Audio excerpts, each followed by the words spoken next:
This is a review of the ultrasonic cleaner. I've been getting my jewelry cleaned at jewelry stores for years. I figured I'd give this a shot. So we also bought the iSonic Jewelry and Eyewear Ultrasonic Cleaner Concentrate. So you put a cap full of this into the solution.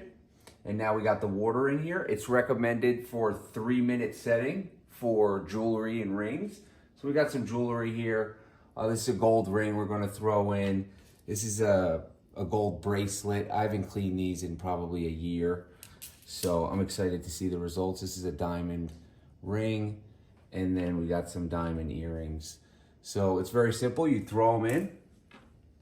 Simply drop in what you're going to clean. So we're going to do all of that. And we have it set on 3 minutes. You put the lid on. All right, so we're at 0 seconds.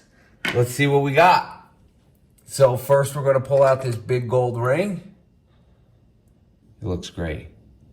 Let's pull out one of these gold earrings with the diamonds in them. Let me clean this off.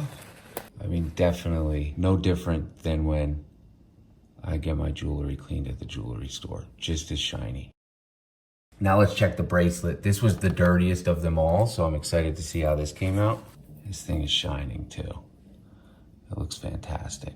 The second dirtiest after the bracelet. This thing is sparkling right now. Amazing. So I love this machine. I'm going to be using it on my jewelry. I think it's important to point out in the owner's manual, it tells you not suitable items to put inside of the ultrasonic cleaner. An example are soft jewelry like pearls or emerald or ivory, or welded, plated, or glued items because it can ruin that weld or the glue. Also watches, unless it's a diver's watch.